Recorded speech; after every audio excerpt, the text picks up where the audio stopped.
noite. A gente está aqui no 27º Fórum Doc BH, né? Já são 27 edições. Eu não sei, hoje eu fiquei nervosa.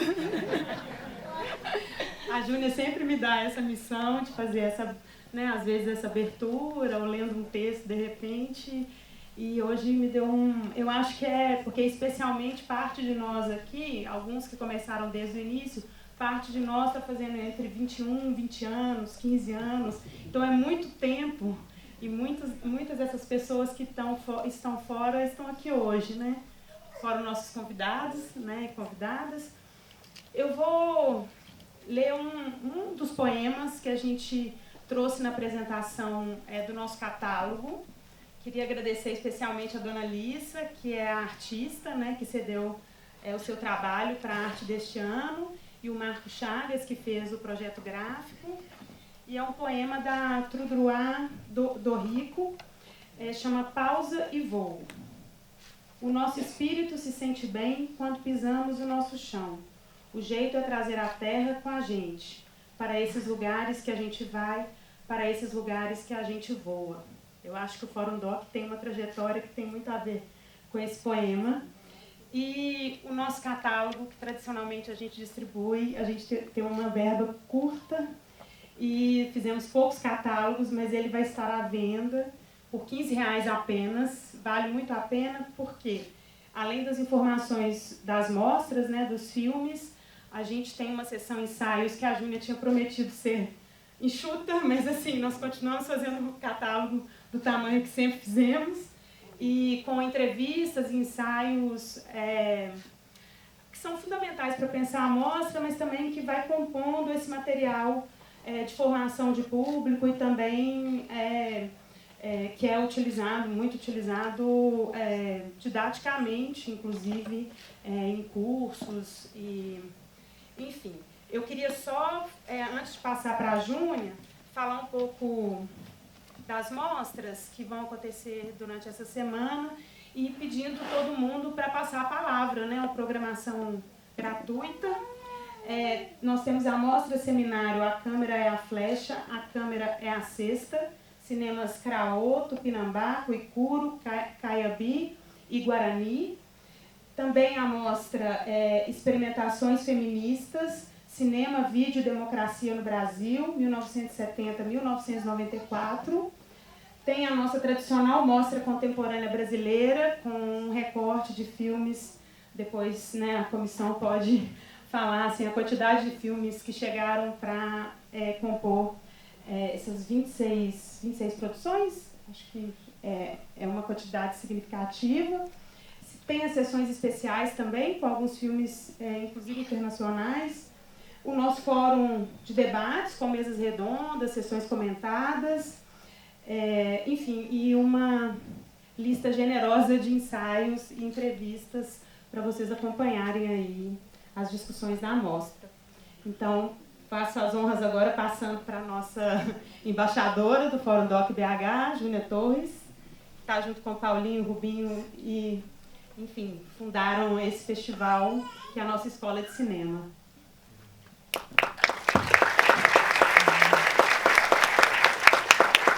Então, queridos e queridos, estamos aqui mais uma vez para mais um Fórum Doc, abrindo aí, né, essa maratona, essa temporada, agradecendo imenso, assim, mais uma chance, mais um ano, né, de encontros, né, de presenças, de filmes. E como tradicionalmente não poderia deixar de ser, vou chamar a nossa equipe, né, que compõe o festival esse ano, para aqui na frente, em conjunto, em coletivo, a gente agradecer a todos os apoiadores, né, as pessoas e as instituições que tornam esse projeto ainda possível, né, nessa contracorrente. A Cora Lima, eu vou chamar agora, de certa maneira, a comissão de frente, lá da Filmes de Quintal. Salve-se a rainha, dança da rainha Isabel Casimira, Belinha, para abençoar aqui nossa abertura, muito querida. Cora Lima, o Arthur Medrado, A Ana Carol Antunes, o Arthur está lá fora colocando a sessão. Tem uma outra sessão acontecendo lá fora, né, do filme do Alberto. Álvares e do Piraju estão aqui. A Ana Carolina Antunes, a Clara Olac, o Daniel Ribeiro Duarte, o Rubinho, que fizeram juntos com a gente o seminário A Mostra e a Câmera, A Mostra e a Cesta. Vem para cá. Claudinha e Larissa, Cláudia Mesquita e Larissa Costa, curadoras da Mostra Experimentações Feministas. Quem mais? Paulo Maia, que vai fazer a mediação, colaboração também aqui no seminário. Destaco a entrevista do Vansan, feita por ele e pelo Robertinho Romero, está aqui também. Chega mais. Ana Carvalho veio especialmente para o Fórum Doc, nossa curadora, uma das curadoras da Mostra Brasileira. O Breno Henrique está aí, Breno? Breno foi nosso convidado também para participar como, né, curador da Mostra Contemporânea Brasileira, nesse trabalho de mais de 350 filmes inscritos, para selecionar aí 26. Chegou o Arthur. Júlio é nosso querido homem das cópias. Obrigada, Júlio. Neca, que está aqui fazendo a filmagem para a gente. Carla Italiano. Vem para cá, Carlota. Carlota, Clara, chamei, não sei dela. Olha lá. Clara Olac. Eu queria também chamar e agradecer o Marco Chagas, do catálogo. Está aqui, designer. Está aqui, olha lá, ó. Vem, Marco. Poxa, vem para cá. Tamira, tá lá, ó. Tamira Bastos, gestora de redes. Então, esse pequeno, né, coletivo que esse ano deu vida, né, assim, tem mais gente da Associação Filmes de Quintal aqui que a gente quer muito agradecer, esse coletivo que torna possível o Fórum Doc. Pedrinho Asparran, vem para cá, Pedrinho. Everton. Carla Maia. Então, essa turma, Bené, Bernard Machado, né? Uma turma que está junto há muito tempo aí, fazendo com que esse projeto aqui, né, permaneça. Eu queria convidar, antes, né, gente, estou esperando a sessão, chamar o Alberto e o Piraju. Queria agradecer a presença, né, das realizadoras e dos realizadores indígenas que estão aqui com a gente hoje, de modo muito especial. Né, agradecer os Craô que vieram de longe, né, Pati Pro, a Cru, o Ruinon, né, a Renê Nader, o João Salavisa, que vieram trazer o filme que a gente vai assistir no dia 25, Flor de Buriti, o lançamento no Fórum Doc. Tacumã Cuicuro, Daniel Cuicuro, do coletivo Cuicuro de Cinema. A Cunhanseji Caiabi, que está aqui. Cadê a Cunhã? Veio todo mundo de muito longe, especialmente para o Fórum Doc. Querexu está chegando aí, lá do Jaraguá, lá do Calipetã, em São Paulo. A Olinda Tupinambá também está chegando. Então, assim, a gente tem essa grande oportunidade de ter esse intercâmbio, essa interlocução, esse encontro entre cineastas e cineastas indígenas e o público e entre, né, eles também. Então, vamos aproveitar que o seminário vai começar a partir de amanhã e vai até na segunda-feira. Vansan também vai chegar. Bom, feitos esses primeiros agradecimentos gerais, eu queria chamar aqui a Kete Fernandes e a Ana Paula Fioroto e o Claudinei Ferreira, que são os nossos companheiros que vieram de São Paulo, que são do Itaú Cultural, que tem assim, sido muito importante para a gente poder apostar na continuidade desse projeto.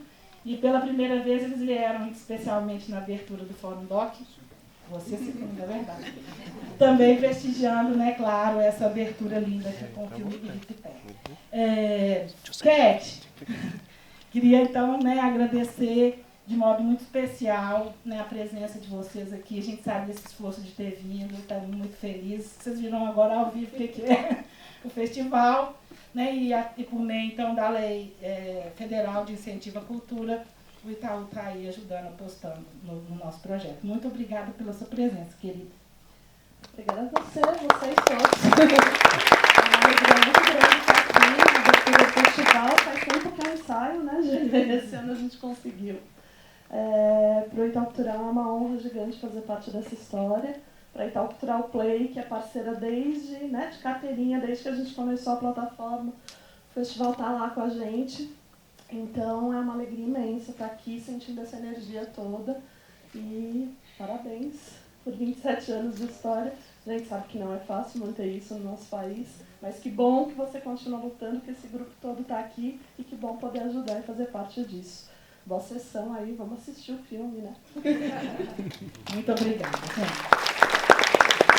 Eu gostaria de agradecer também o patrocínio da UniBH, por meio da Lei Municipal de Incentivo à Cultura.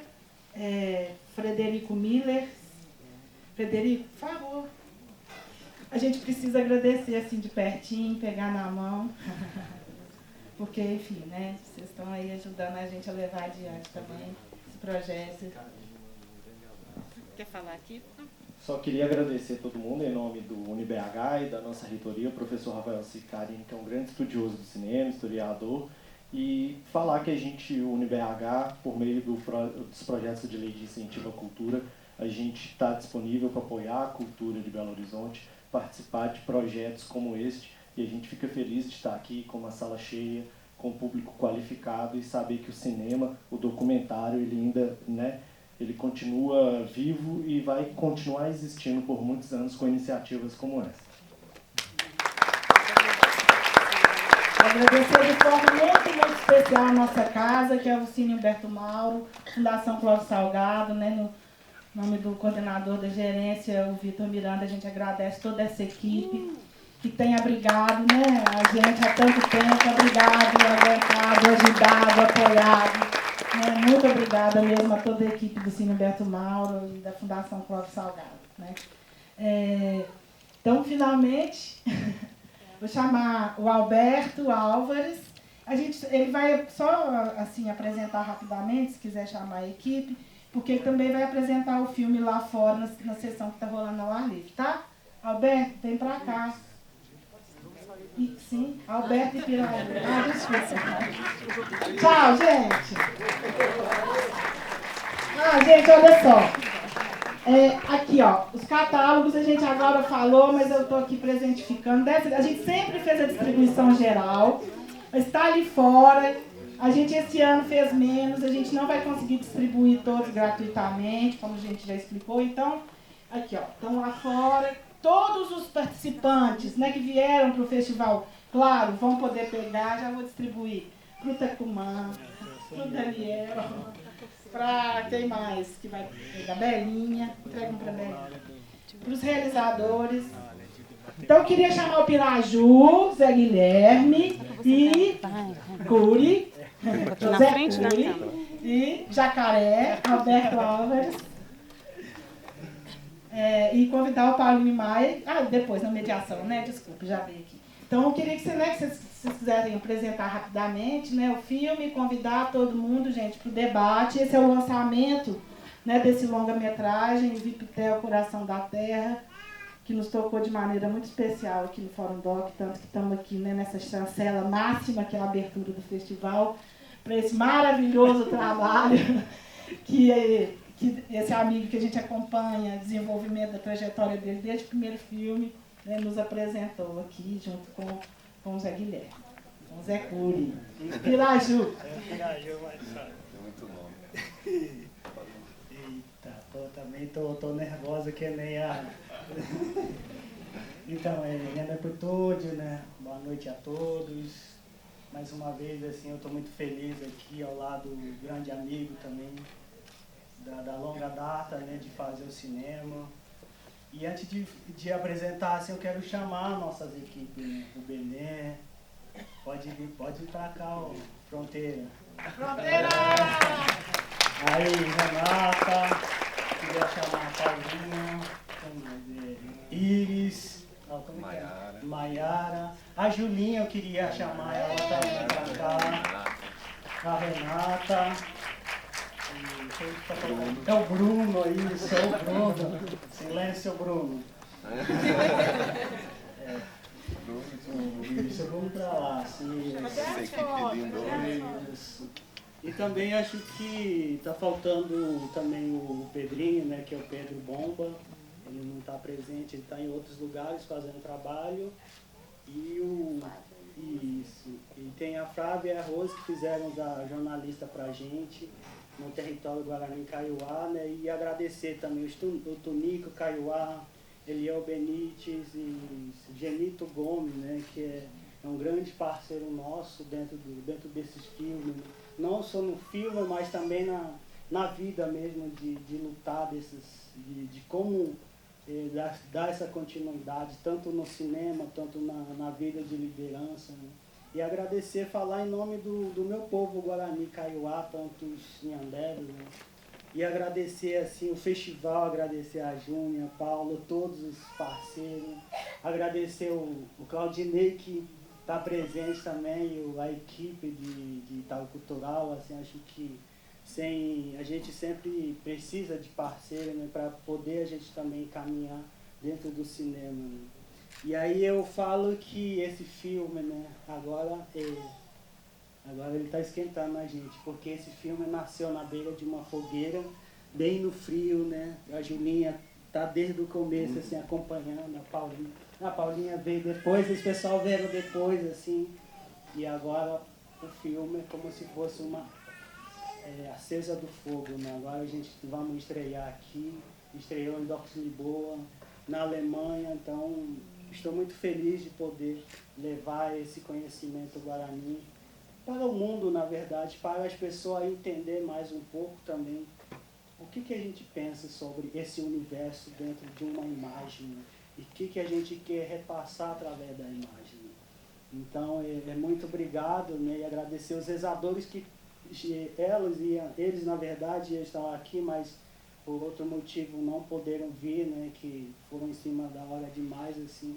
Então, senão a gente ia abrir com a reza aqui, mas, enfim, vai ter outros momentos para eles estarem presentes, né? Obrigado, Agudê.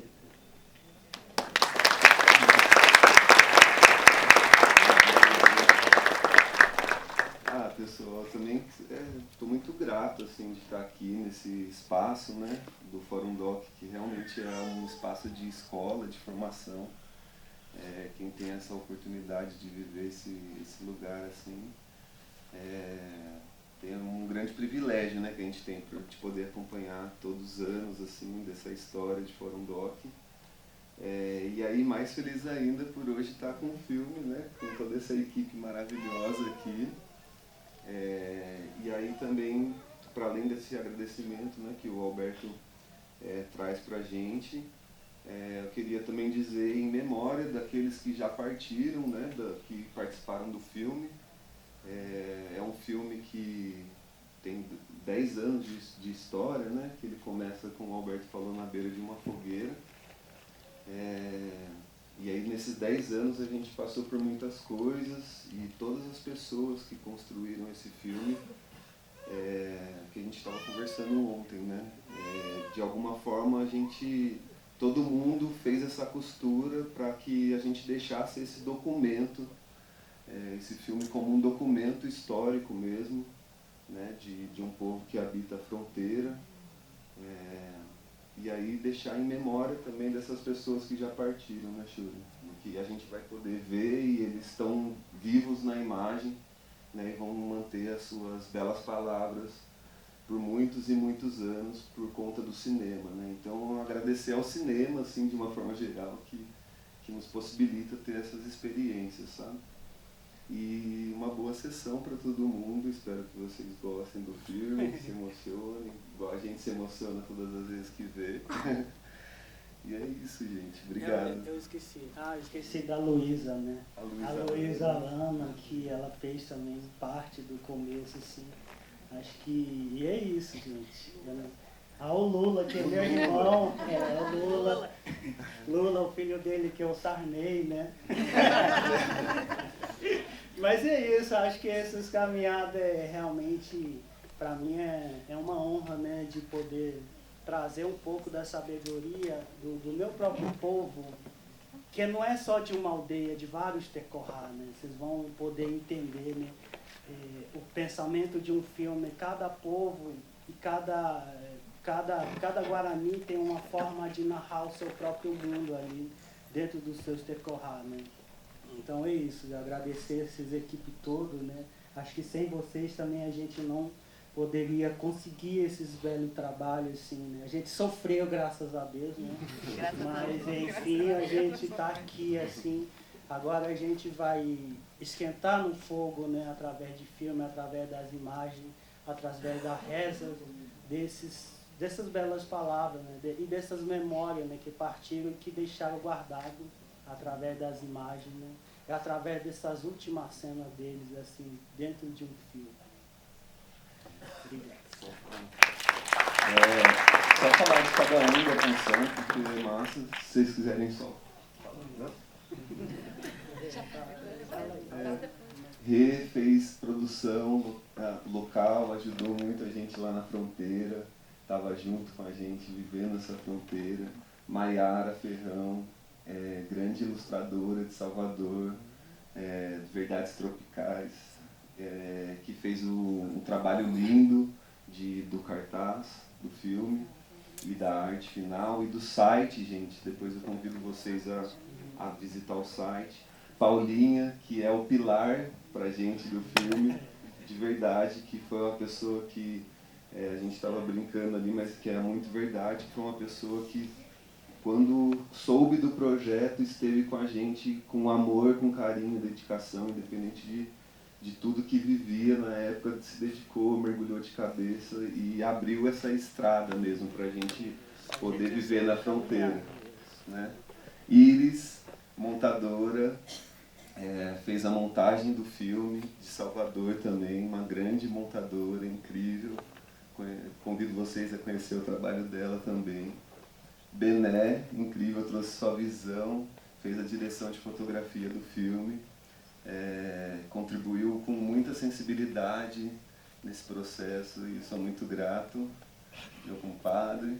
Julinha, que também estava na beira do fogo em 2012, 11 anos, né? Já são 11, que viveu essa história com a gente, mergulhou com a gente e participou da etapa de desenvolvimento de roteiro, junto com a equipe toda, de Luiz, Alana e tudo.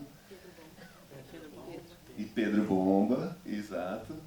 Bu, que assim, Bruno Vasconcelos, que eu acho que muita gente aqui conhece, o Bu, que tem essa sensibilidade e nos ensinou a ouvir, né? A ouvir o invisível, né, Chico? Com muita paciência, com todos os processos e nos ensinando muito sobre essa sensibilidade de estar com a escuta sempre atenta. Então, e Rose e Flávia, que faziam parte da equipe de comunicação do filme, junto com o Pedro, que contribuíram com os textos que estão no site. Tunico, Genito e Eliel Benites, que fizeram uma consultoria do filme, que colaboraram muito, né, conceitualmente com o filme, com ideias. E Eliel participa do filme. Então acho que é isso, gente. Só agradecer mais uma vez os parentes aqui, né? Isso, Grande Itacumã, Jacaré, Daniel, outra parente que está por aí, os outros parentes também que vieram assim para festival, né? E dizer que a gente trabalhamos em um cinema só, né? Cada um com seus pensamentos, mas tá mais junto aí. Obrigado, gente.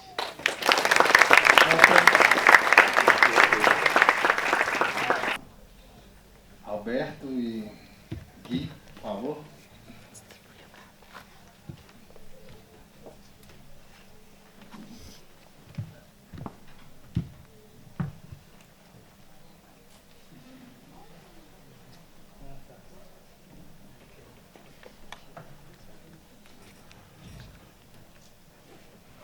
Então vamos lá, né? Que alegria essa sessão. A gente demorou muito tempo para ter uma sessão como essa no Fórum Doc, mas como como foi dito várias vezes no filme, eu acho que essa sessão hoje e o filme que vocês fizeram não foi à toa, né? Então você tem uma história muito bem fundamentada que está por detrás dele, né? A minha alegria é dupla porque eu conheço o Gui e e o Alberto há uns 12 anos, né? E eu agradeço imensamente ao UFMG, porque foi na UFMG que a gente se conheceu, né? Lá na Serra do Cipó, quando a gente se reuniu pela primeira vez para fazer um encontro, né, com o seu Valdomiro, né? Seu Alcindo, né? Seu Alcindo veio pela primeira vez aqui com a gente, né? E de lá, logo depois, o Gui já estava trabalhando com a gente também na UFMG, no Observatório da Educação Escolar Indígena, e Alberto também, né? E também depois eu acabei orientando uma monografia do Alberto, que ele fez uma licenciatura lá na UFMG, né? E eu lembro muito bem, né, Alberto, que o Alberto naquela época ele falava, eu vou fazer um filme do meu TCC. Mas você já faz filme, né? Por que você não experimenta fazer outra coisa? Escreve sobre como que você se tornou um cineasta, né? E ele topou fazer isso e fez um texto muito bonito mesmo, que eu queria lembrar a epígrafe dele. Se você lembrasse, você podia lembrar. Aquela primeira frase que você escreveu, que, salvo engano, tem muito a ver com essa jornada toda sua, assim, que parece também que você está se iniciando a um rezador via o cinema, né? Ou seja, esse cinema também está te abrindo para toda essa formação nesse percurso longo que você tem percorrido, né? A mesma coisa eu diria do Gui, né? Que nesse percurso também eu fui co-orientador da monografia dele de graduação, no qual ele tinha feito um trabalho que já era também um trabalho de uma caminhada, né, como essa. Você tinha percorrido diferentes territórios indígenas fazendo oficinas de cinema, né, e o seu trabalho ele contava essa trajetória, né, esse percurso que você tinha. Então vocês dois são dois grandes andadores mesmo, né, no sentido de andar para se transformar, né, e esse filme realmente é fora do comum, pelo tanto de coisa que ele mobiliza, né? Não só de pessoas, né? Mas também de outros seres, né? De outros espíritos e tudo mais, né? E tem uma coisa que me chamou muita atenção, que foi agora no final do filme, quando a Catalina Benites, ela fala assim, o nosso modo de vida é muito comprido. E toda vez que eu vejo um filme guarani, os seus e outros demais, assim, e que vejo vocês falando sobre o modo de vida guarani, eu fico impressionado, porque cada vez é algo que eu vou descobrindo e eu vou acrescentando em algo que eu acreditava que eu já soubesse, né? Mas não, porque esse mundo ele vai se expandindo, né? Ele vai criando e ele, enfim, parece que ele é inesgotável mesmo, né? E eu acho que esses filmes vocês conseguiram de fato fazer essa coisa toda, né? Também, Alberto, eu achei muito bonito o final, quando você diz pra gente que esse filme é um sopro, né? E de fato, essa questão do sopro, ela aparece muitas vezes, né? Inclusive num dos momentos onde que você recebe um sopro na sua cabeça de um anderu, né? Ou seja, aquilo ali.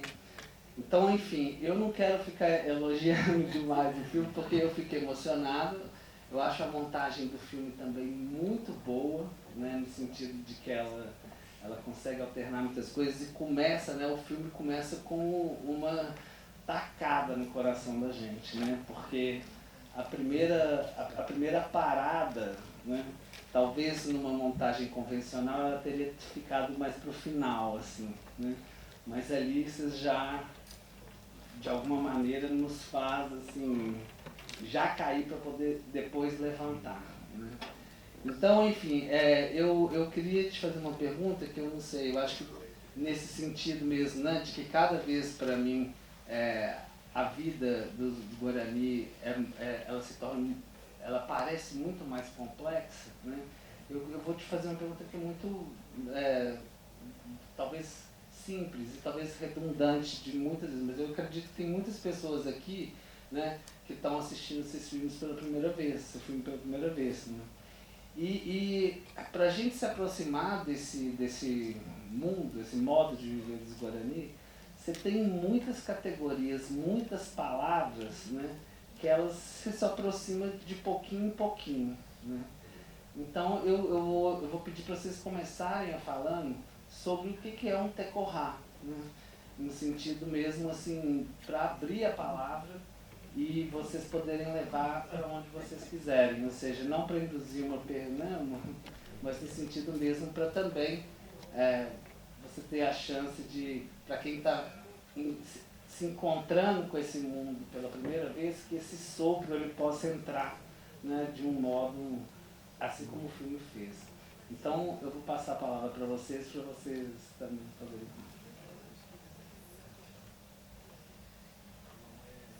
Tem que apertar.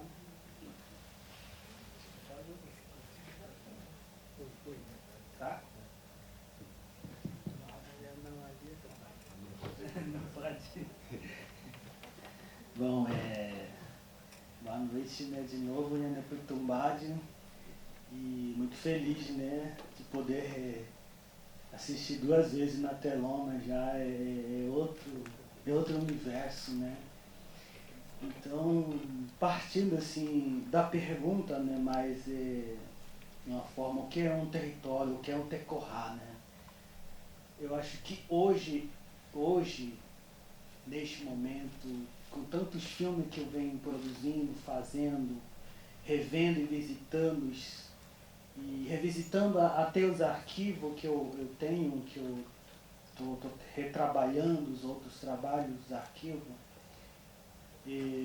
parece que o tecorá para mim hoje, essa aqui, né? Acho que o tecorá não é só apenas um lugar físico, mas também através das imagens eu consigo trazer o meu território aqui dentro, de mostrar para vocês que esse é um tecorá também, né? Mas tecorá através da imagem. Então tecorá é um lugar físico e um lugar espiritual, porque você precisa entender esses fenômenos de tecorá, que o tecorá não é só um lugar aldeia, né? Mas é um lugar também, tem um lugar de espiritualidade, né? Que é o lugar onde se encontra a reza, as palavras, né? O lugar onde você planta, é um lugar onde você colhe, né? E é o lugar onde você ensina. E o lugar onde você aprende também. Então não é só apenas aprender, mas de outra forma também você aprender também espiritualmente de que maneira você vai lidar o seu próprio tecorá e o seu próprio mundo. Porque de que maneira você vai revisitar e visitá-lo, né? Aquele lugar que te pertence. E quando você está no seu tecorá, você mergulha ali dentro. Por exemplo, eu estava aqui vendo os filmes, eu estava lá de volta. Então, o tempo todo eu estava nos territórios onde eu passei, no território onde a gente trabalhou, fizemos os trabalhos com os mais velhos, né? Então isso tudo é um tecorá. E o tecorá que, onde essas palavras eles assopram através de uma capturação de uma imagem. E talvez assim, eu acho isso muito importante nessa pergunta do tecorá, porque eu acho que a gente criou de novo um outro tecorá, mas um tecorá dentro de um mundo, de uma imagem, porque é uma imagem que no tecorá, que as pessoas não envelhecem e nem morrem, nem adoecem. Então, por exemplo, aquilo que está guardado nesses tecorá, muitos mais velhos já se foram. E alguns lideranças só foram assassinados, né, brutalmente. Mas a gente vê aqui nesse tecorá que a gente criamos, e a gente criou, na verdade, nesse mundo do cinema, ela está viva, está presente. Eu sinto a força quando a Estela Vera, né, que estava rezando, parecia que eu estava com eles, com ela, assim, lá, assim, de novo, assim, cantando, assim, né, ao mesmo tempo filmando, mas cantando com ele, né? Porque toda vez que eu falo, assim, quando eu falo, eu não sou apenas num filme, mas também ao mesmo tempo aquelas imagens atravessam para mim, assim. e guardo como uma memória, né? Então, e aí eu falo que ao mesmo tempo guardo num cartão de memória, mas também o cartão de memória também está comigo. Então o meu corpo também, o meu espírito também é uma aldeia. Então é isso que para a gente é fundamental quando se fala do Tecorá. Tecorá não é só uma aldeia de viver feliz, mas Tecorá também é um lugar onde você tem que viver como o professor Eliel fala, nessas harmonias, nessas espiritualidades, para você entender essa leitura do mundo. Né? Acho que é isso. Falar um pouco do seu pensamento, o que é um Tecorá? Que você já...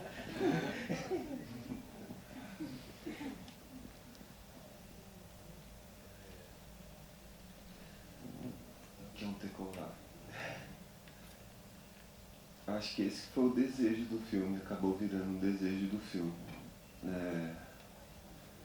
Parte desse desejo, primeiro, de voltar simplesmente para onde você nasceu, onde seu umbigo está enterrado. E depois vira essa busca por fazer do filme um Tecorá, de fazer do filme essa casa de reza, né? Porque a casa de reza, o que eu aprendi durante a nossa caminhada, é que a casa de reza é o lugar do encontro mesmo. E a gente foi ouvindo justamente sobre isso, que os mais velhos ficavam falando sempre, né? A gente se encontrava muito antigamente. E tem o desejo de continuar encontrando. E aí, como as fronteiras, como a divisão de estados, de país, fronteira agrícola, inúmeras fronteiras, dificultam os encontros, né? Então, esse era o desejo do filme, refazer esse mapa e construir esse Tecorá, esse espaço, em busca do jeito de ser harmonioso, em busca do jeito de buscar a vida perfeita humana, né, como o Eliel fala. Então, com o filme, que o Alberto fala no filme, né, no filme ele encontrou o amigo de infância dele, o Roberto Carlos, e o filme fez seu Valdomiro encontrar um amigo de infância dele, que era o Sir Mório, no Paraguai, que eles não se viam também há muitos anos, igual o Alberto e o Roberto Carlos. E o filme possibilitou pessoas que talvez antigamente se encontrariam, se encontrar através da montagem, né? Porque isso foi uma escolha nossa, inclusive, da montagem, né, irmã? De que o filme não tivesse uma linha cronológica das comunidades que a gente foi passando, né? Mas que, às vezes, da fala de um parente de um lugar se encontrasse com a fala de parente lá do Paraguai, que se encontrava com a fala do parente lá do Piraquá. Então a gente pensou do filme como uma grande casa de reza mesmo, né? Um grande Tecorá, para que justamente as pessoas pudessem, no filme, no cinema, ter esse jeito de ser harmonioso, preservado, não adoecesse, né, que as pessoas vão ficar para sempre vivas, assim. E é isso, Tecorá para mim é tudo isso, é esse grande território, né, que inclusive é uma grande nação, né, e de várias comunidades. Eu vou fazer só um outro comentário e aí a gente pode abrir para que a plateia também possa compartilhar disso, né? Mas, Alberto, eu queria te perguntar um pouco, e também para o Gui, se desde o início vocês pensaram esse filme e no sentido de que você quase se torna um personagem dentro do filme, né? É um filme que talvez, a minha impressão é de que você filmou pouco, né? Apesar de que tem uma cena onde você está filmando um Yanderu, né? E eu acho que isso também exigia uma equipe maior, que é uma coisa que não existia, talvez, antes nos seus filmes, né? Então eu queria que você falasse um pouquinho sobre Porque eu imagino que para você foi difícil largar a câmera. Porque você tinha todo aquele modo de conversar, filmando sempre nos seus filmes, sempre caminhando, sempre esperando. E eu acho que nesse você tem um deslocamento, né? E você fica bem confortável nessa posição, assim. Então, eu queria que você falasse um pouco como que vocês pensaram a equipe mesmo para poder dar conta dessa proposta, né? Que era um filme em viagem, onde que vocês tinham que articular muitas coisas, né? E se possível também, eu queria que vocês falassem um pouco sobre os assessores indígenas do filme, né? Assessores que vocês falaram? Os consultores, desculpa. Os consultores indígenas, como que foi a participação deles e se essa participação ela foi pré-roteiro ou só durante as filmagens mesmo? Assim? Na verdade, assim, todos os outros filmes que eu faço, assim, eu faço com pouco recurso, né? Então, não tinha como chamar mais as pessoas, assim, então eu tinha que como que eu te falei? Me virar, na verdade, isso. Para tentar buscar, assim, de que maneira eu vou poder realizar bem o trabalho. E quando você realiza num lugar só, fica mais fácil, porque ali na aldeia eu busco as pessoas para me ajudar, assim, né? Aí eu, ao mesmo tempo também meio que estou formando, assim, porque aí eu levo o som, mostro para os meninos jovens, eles têm muito talento nas aldeias, e aí ele já vai captando, me ajudando no som, assim.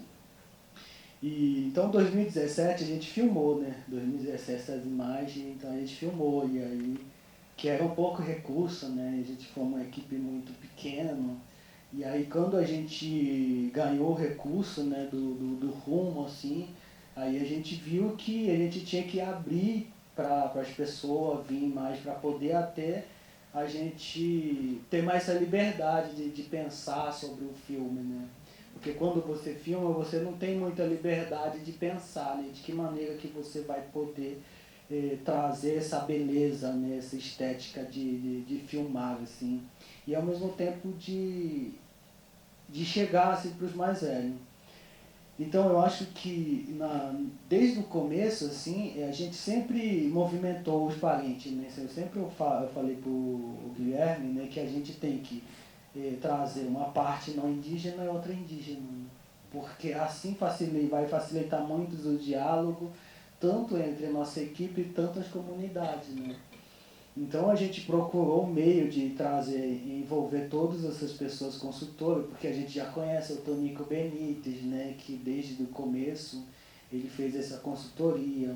E aí foi nesses caminhos a gente foram chegando com o Eliel, né, para pensar também sobre essa questão da geografia, como pensamento acadêmico, porque ele é doutor, né, na geografia, né? E de que maneira trazer essa questão da filosofia, né, do pensamento dos Guarani Kaiowá sobre esse mundo do cosmos, né, como visão, como ele estava falando. E então, enfim, tudo isso. E essa jornada sempre ela é feita entre as comunidades e a gente, assim. Sempre tem essa preparação todos para ir para quando vai acontecer essas viagens, esses trabalhos, né? De que maneira vamos chegar num território para a gente poder trabalhar, assim. Então, quando a gente já chega, assim, as pessoas já sabem, mas tem umas aldeias que os mais velhos, por exemplo, já sabem só com sonho já, né? Porque esses mais velhos, o Guarani, ele consegue enxergar, né? Vamos supor que você vai visitar ele já percebe, já através do sonho ou através da reza, ele já consegue ver o seu espírito que você vai naquele lugar. Então tem essa questão da espiritualidade também, ao mesmo tempo tem esse físico, né?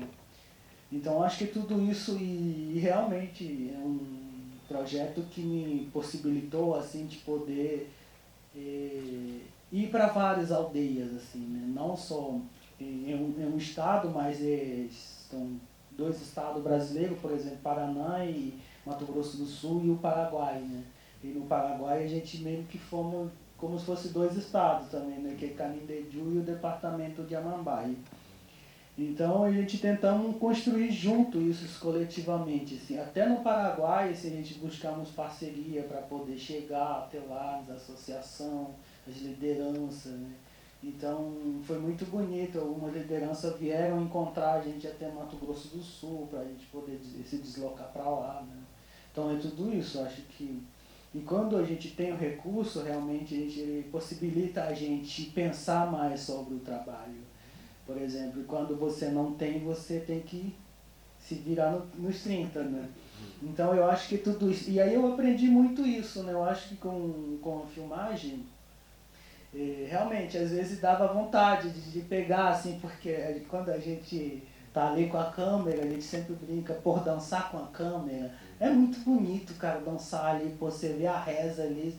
Você dançar, você incorporar ao mesmo tempo, você está filmando, mas ao mesmo tempo aquela reza ela te atravessa, porque você sabe que você faz parte daquele mundo. Então, por exemplo, eu não consigo me ver de fora quando está acontecendo uma dança. Então tem que dançar com a câmera, sem perder o movimento, para você poder trazer essas narrativas. Então acho que ao mesmo tempo também eu fui criando, né, de que maneira eu poder filmar esses enquadramentos, de que maneira vou me posicionar durante essas cerimônias, esses chondai que a gente fala, que o guerreiro treinamento. Então isso tudo não é assim, eu vou filmar, você dança aqui, porque você não tem que ficar parado, senão ele passa por cima também, né? Então você tem que estar preparado para dançar com a câmera, né? Então acho que é mais ou menos isso, né?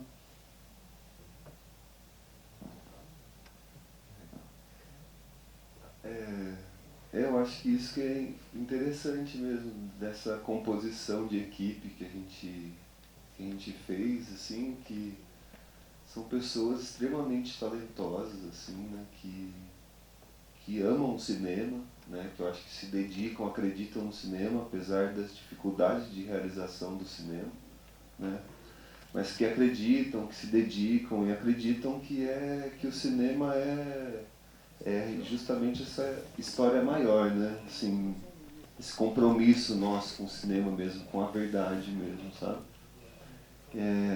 Então, essa composição de equipe possibilitou a gente chegar num formato de filme que sozinho, né? Ou a gente trabalhando só nós dois, ou com menos pessoas, não chegaria, né? Eu acho que só através mesmo dessa composição de diversas pessoas com diversos olhares diferentes, a gente chegou assim num lugar, né? Que é importante ressaltar, assim, até inclusive a questão da montagem, né? Da Iris, assim, porque era um material extremamente grande, como diz a Catalina, né? A história é comprida, imenso mesmo, assim, acho que não consigo nem dimensionar exatamente quantas horas de material a gente tinha e como achar uma história ali, né? Porque são várias histórias, como você disse, assim, e que eu acho que é interessante, assim, desse Alberto personagem, né? Eu olhando de fora, que eu acho que o filme, também nesse sentido, ele busca justamente começar por esse desejo de imagem do Alberto, de retornar. E depois que o Alberto se liberta assim, também desse retorno e vai de novo, mais uma vez, né, naquele espaço onde o umbigo dele estava enterrado, o Roberto Carlos fala uma coisa extremamente forte naquele momento daquele abraço, né, irmã? Que tem a força, né?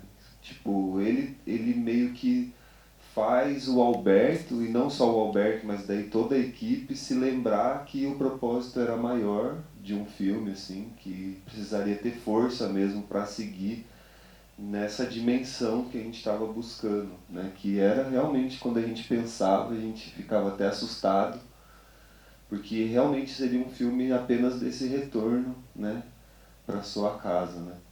Só que o filme foi se tornando outra coisa.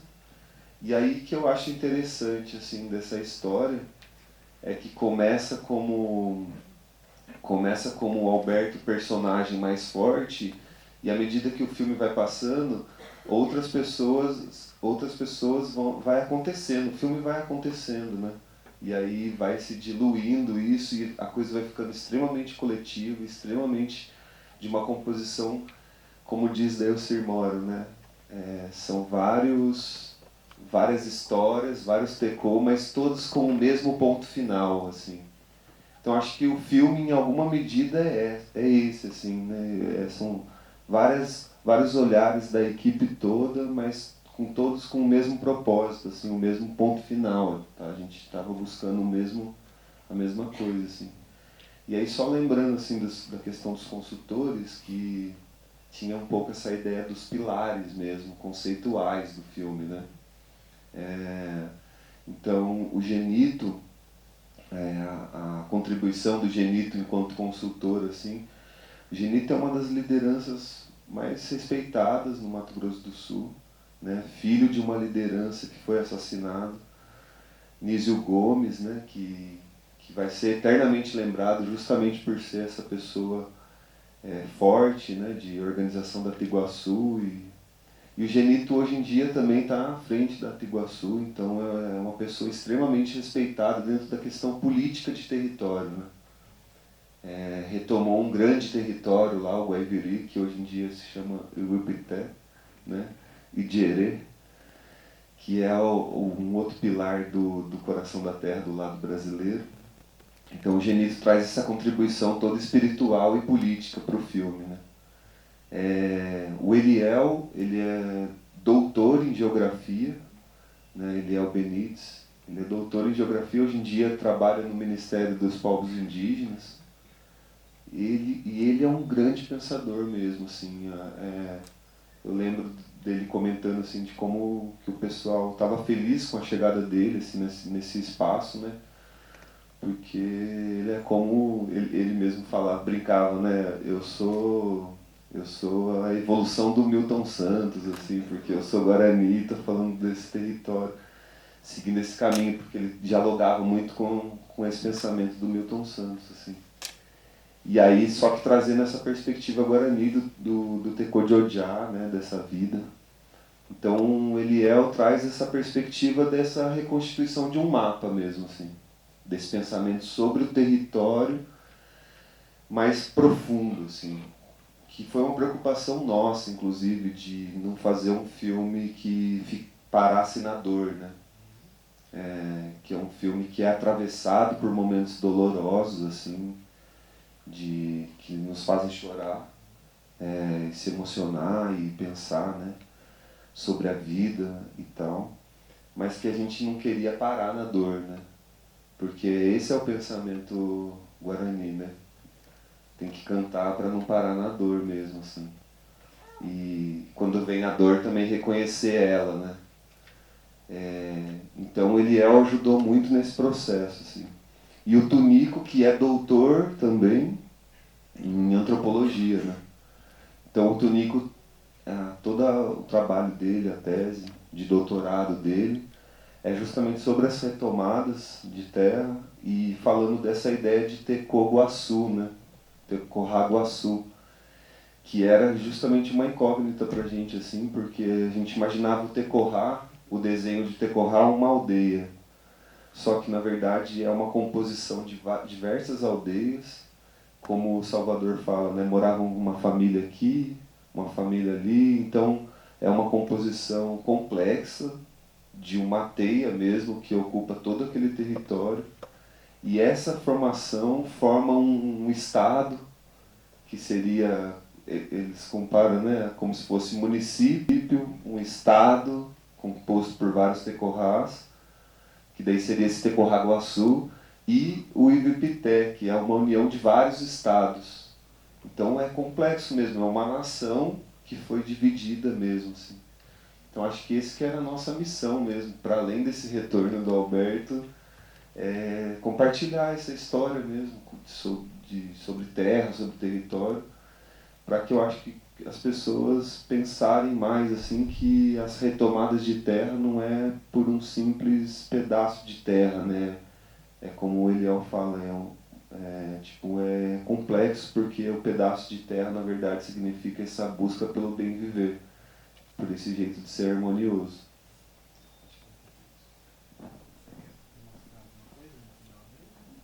Ah, é verdade. Né? Não, esse livro foi publicado na Alemanha.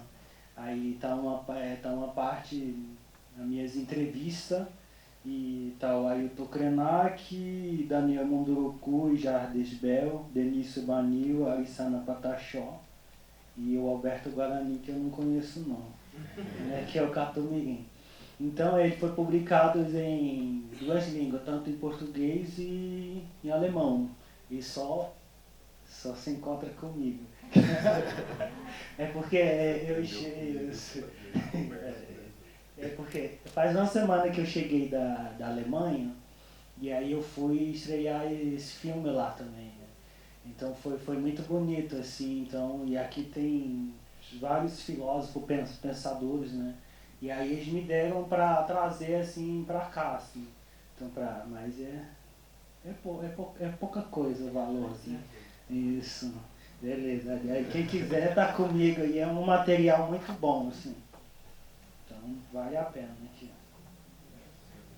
Isso, valeu. Podemos abrir agora para perguntas, comentários, etc. Alguém pode... Você está com o microfone aí, a Cora está ali. Sem timidez, pessoal. Renata Otto.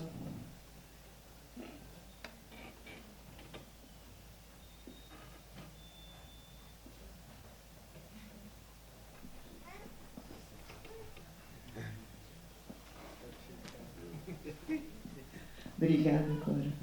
A Cora também fez uma caminhada aqui, né?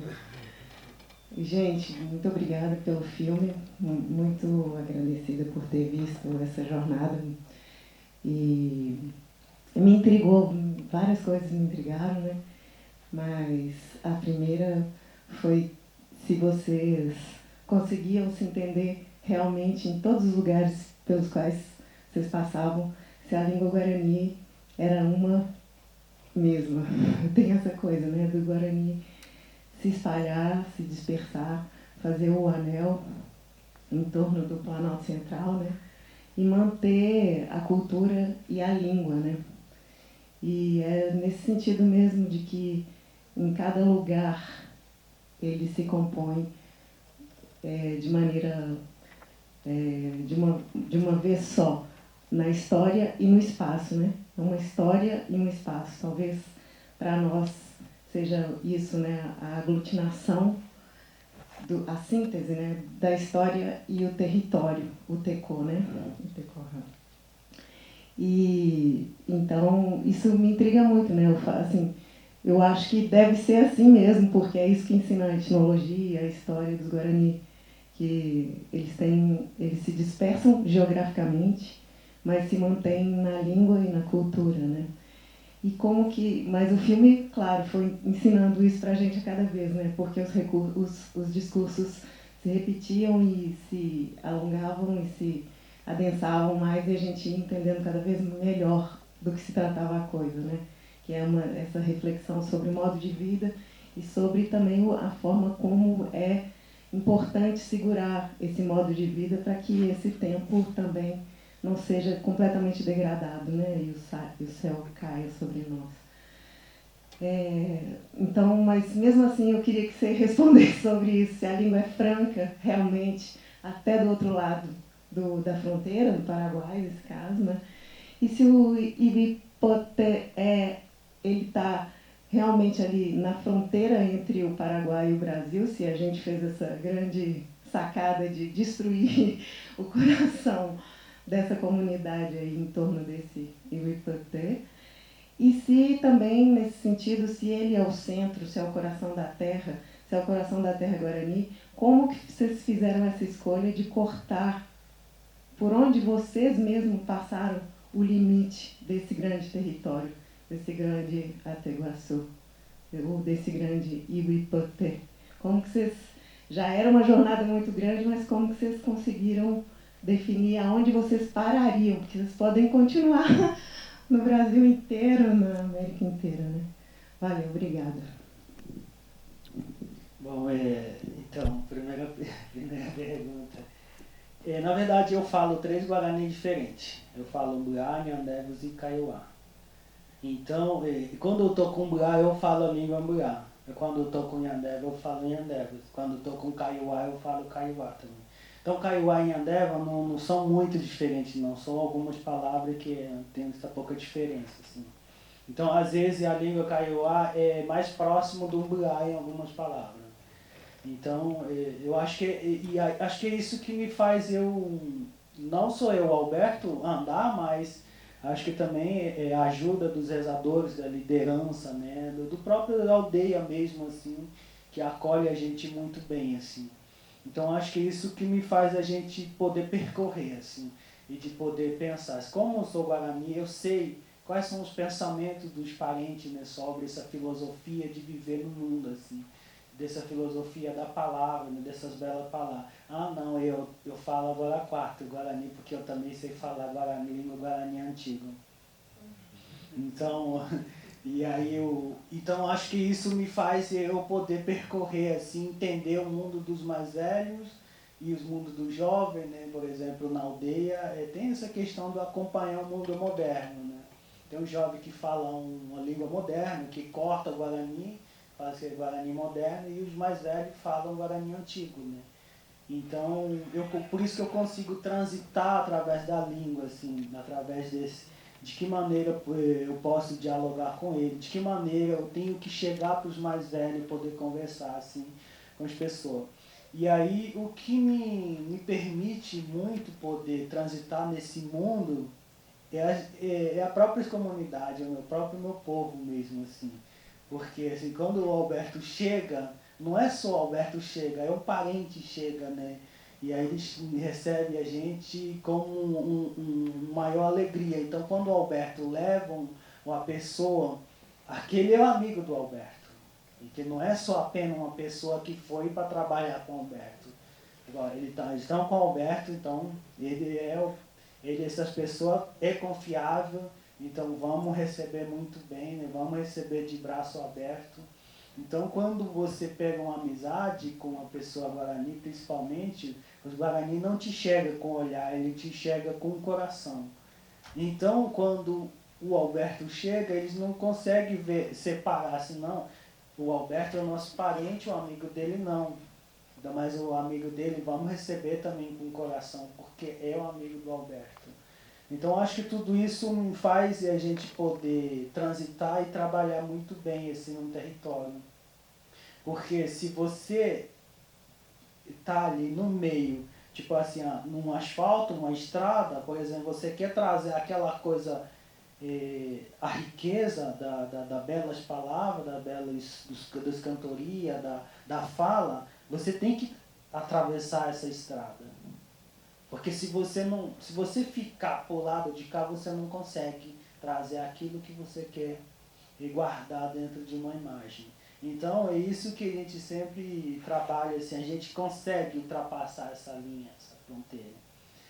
E essa questão da fronteira de ir para o território foi uma escolha, assim, através da liderança a gente foram chegando, assim, também conversando, né? De que lugar também os mais velhos, por exemplo, o seu Valdomiro foi o principal também, né? Que de querer levar a gente lá no Iputê, né?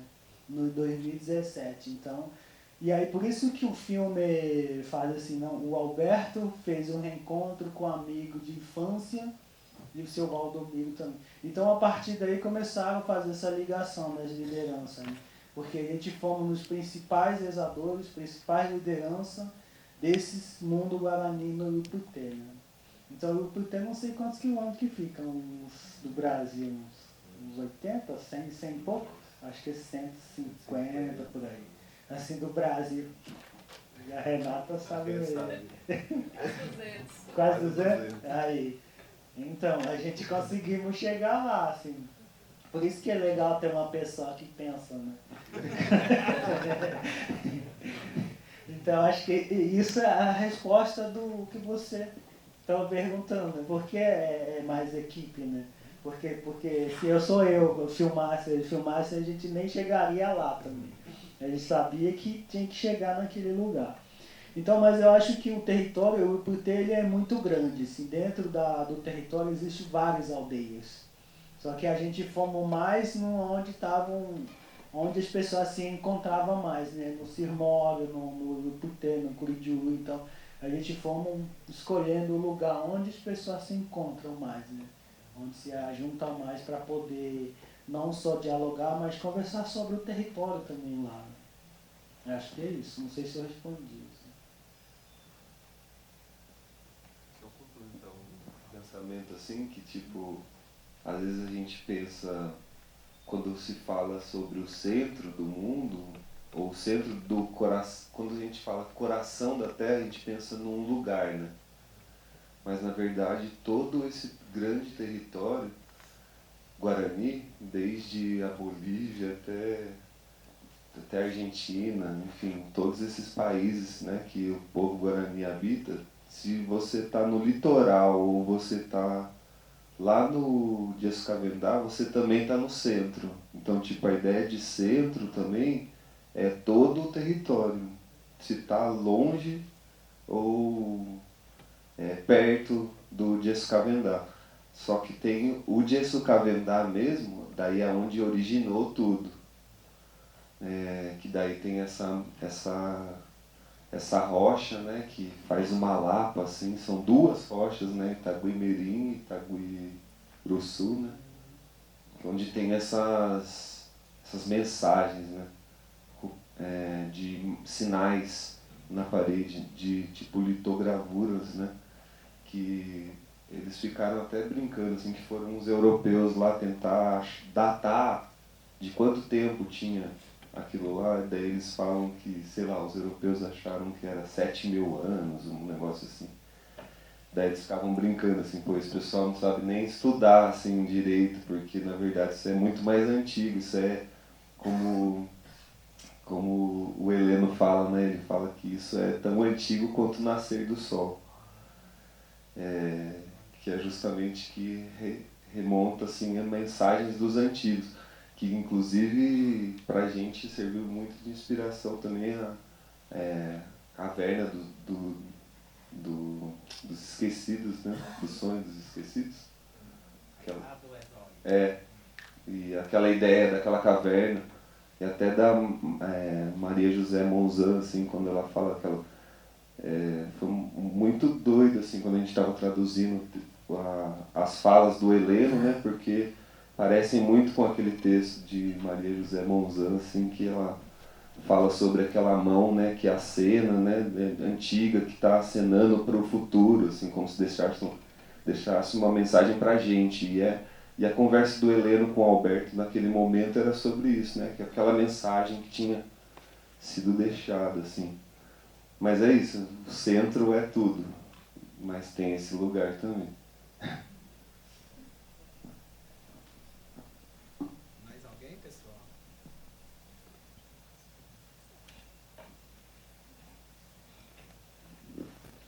Boa noite.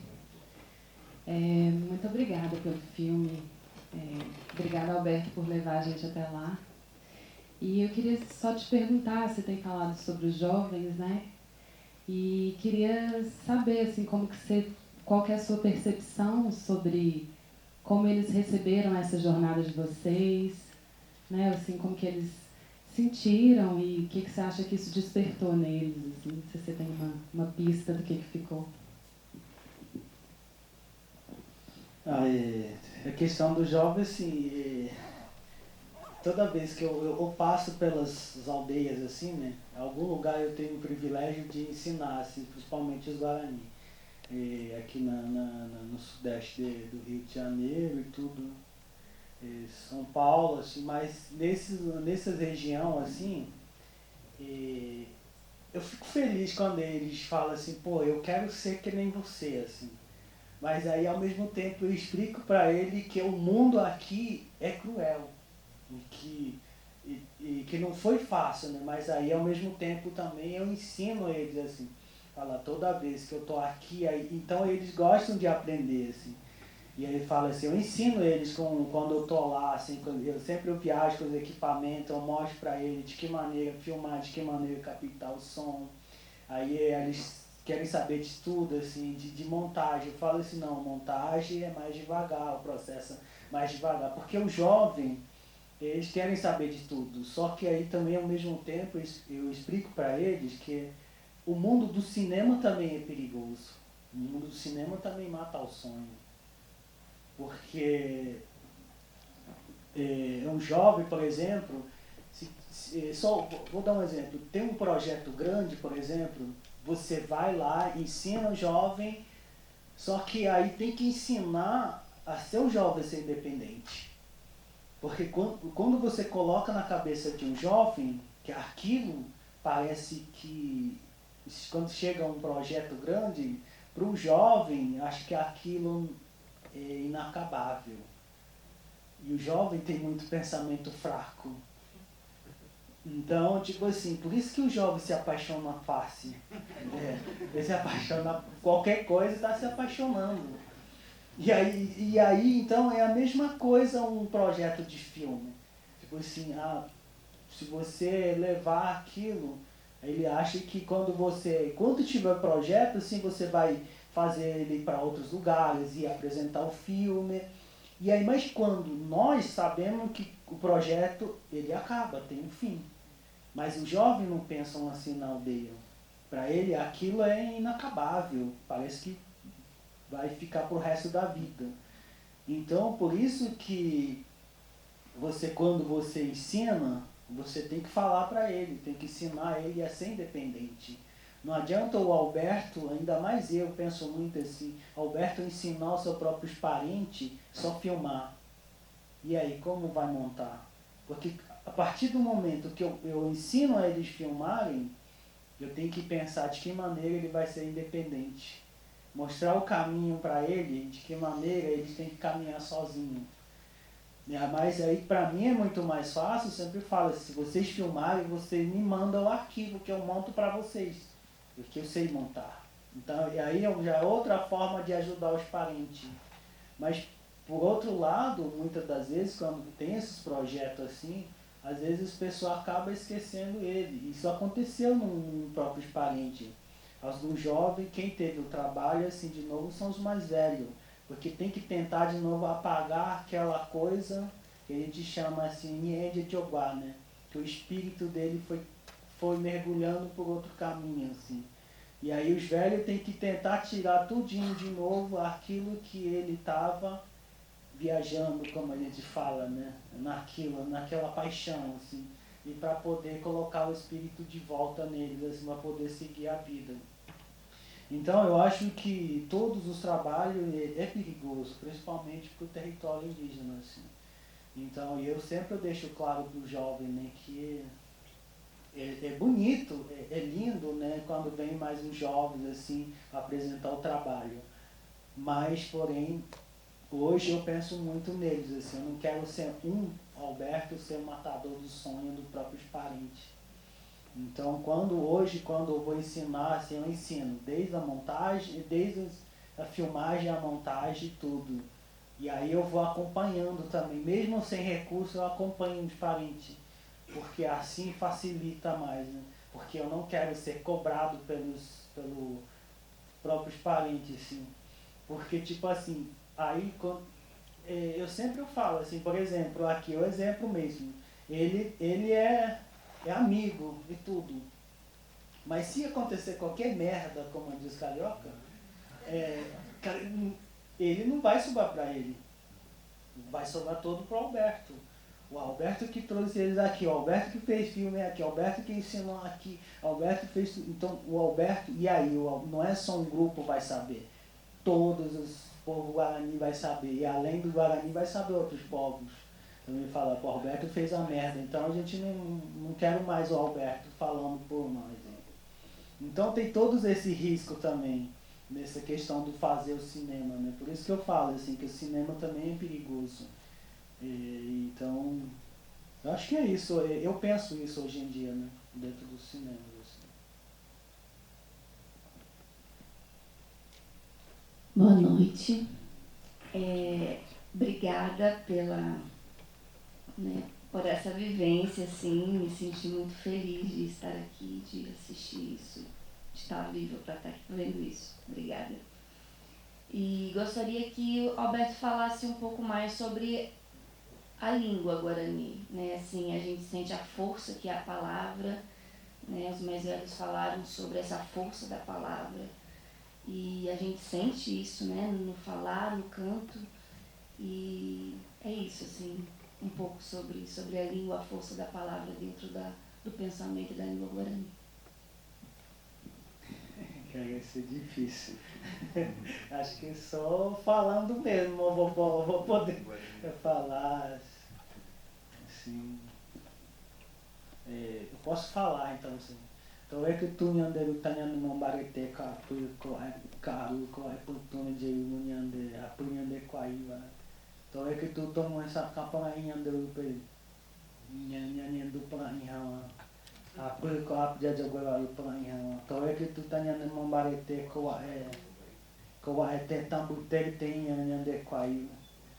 Então acho que é isso para você entender, porque acho que não tem como dizer assim o que é uma língua, né? Porque a língua ela envolve essa questão da espiritualidade, né? Essa questão da força do canto, a força da narrativa, de você narrar o seu próprio mundo ali na aldeia, né? Então a língua ela tem a sua força em todo o tempo, assim. Então desde o acordar, desde o sonhar, assim. Então, desde tomar o chimarrão, né, desde você conversar com os mais velhos, com as crianças, a língua ela é fundamental assim, para você poder entender esse mundo da leitura, né, de como você vai viver, né, tanto fisicamente, tanto espiritualmente. Assim. Então, mas para você entender mais, você tem que conviver com o Guarani. Assim, aí você vai... Acho que é isso.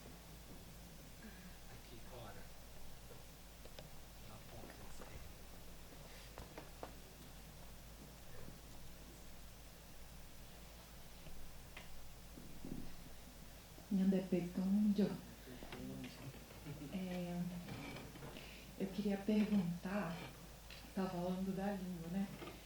E uma vez, um pajé do Abissã, ele me falou que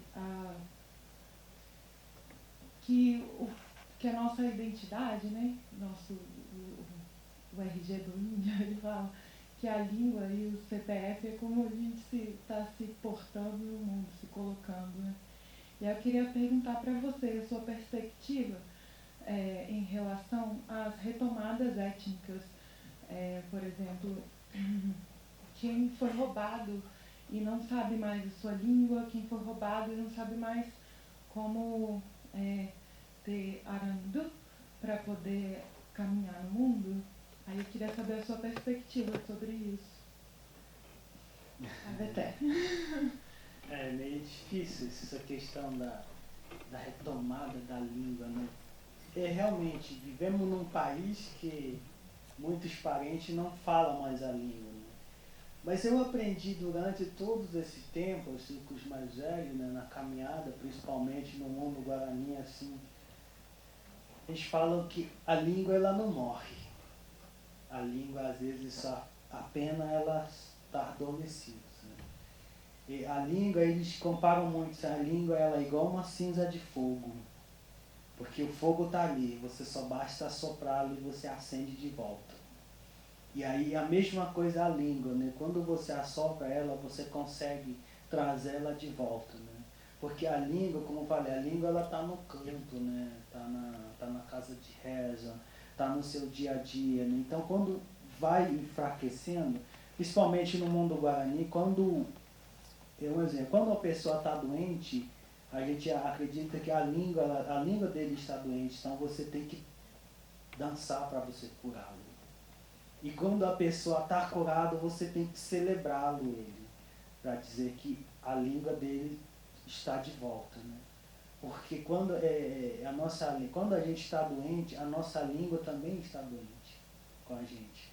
Então você precisa resgatá-lo tudo isso de volta para você poder dar continuidade.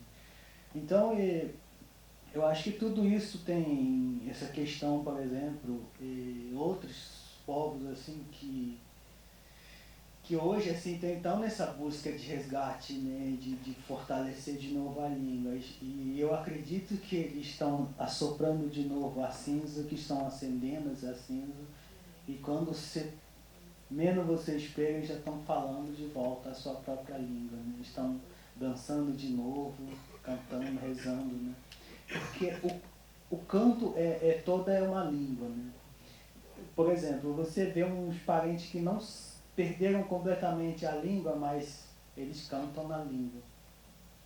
Então acho que isso é fundamental para você acender de volta aquilo que você quer realizar durante as suas caminhadas, né? Eu acho que é isso mais ou menos, assim, essa questão dessa retomada da língua. Assim.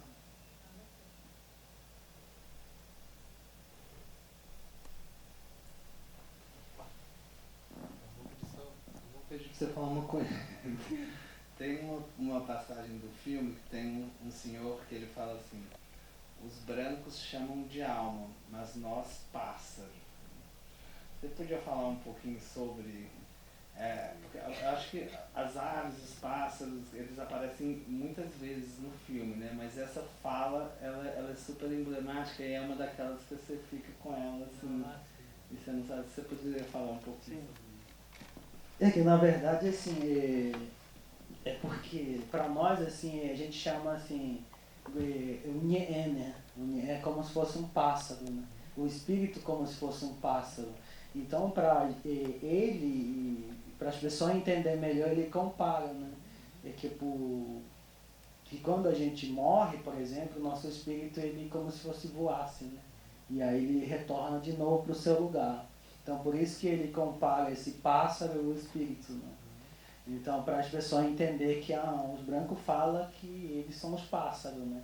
Mas ele estava se referindo do espírito, né?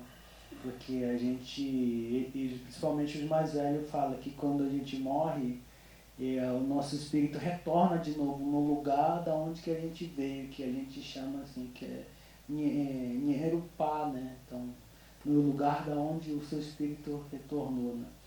Eu acho que, e mais ou menos isso, eu acho que porque para o mundo guarani é isso, né? O espírito, quando você nasce, ele não está no corpo, ele está em volta de você. E aí depois uns 2 anos, porque quando a criança começa a falar, que o espírito incorpora. Então como se fosse um pássaro, né? O espírito como se fosse um pássaro incorpora na criança. Por isso que o Guarani não batiza os seus filhos antes de 1 ano, assim. Porque a gente não sabe de onde que vem o espírito, né? Então, e acho que é isso.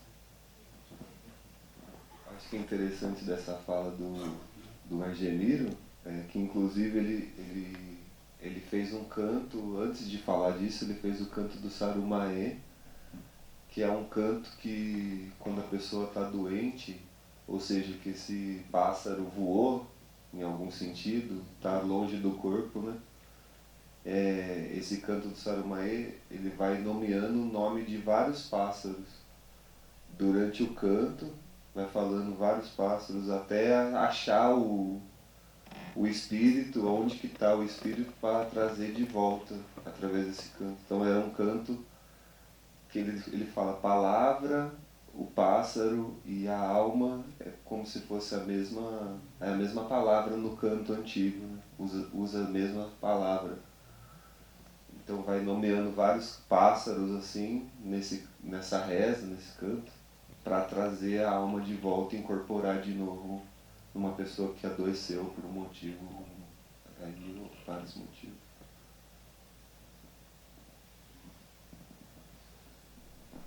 Olha, são 10h42, a gente tem até que horas aqui? 42, né? Você gostaria de fazer alguma pergunta? Ou vocês acham que está suficiente? A gente pode...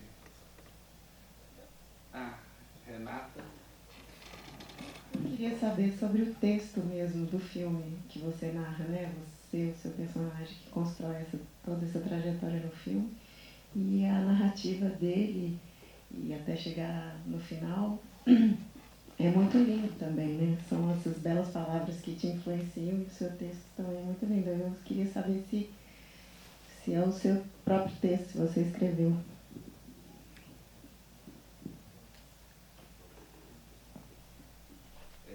é um texto escrito a 3 pessoas, né?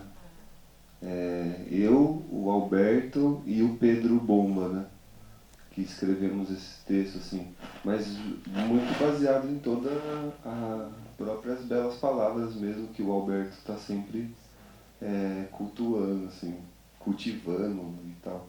Então acho que foi uma sensibilidade muito grande, inclusive do Pedro Bomba, assim, em ouvir muito no processo todo essa poesia que é diferente. O Pedro Bomba, não sei se todo mundo conhece, mas ele é um grande poeta, assim, de Aracaju, morou um tempo aqui em BH, e já é um parceiro de longa data também. E aí ele já trabalha com a palavra, assim, com a poesia. Só que ele teve essa sensibilidade para pensar e construir a palavra junto com a gente para pensar esses textos, assim. Que de alguma forma a ideia não era explicar o filme, era trazer reflexões mesmo poéticas, às vezes um diário de campo, por vezes uma reflexão sobre a questão da fronteira, né, da perda dos parentes por causa da guerra, né? Então acho que ele vai passando por esses caminhos de pensamento.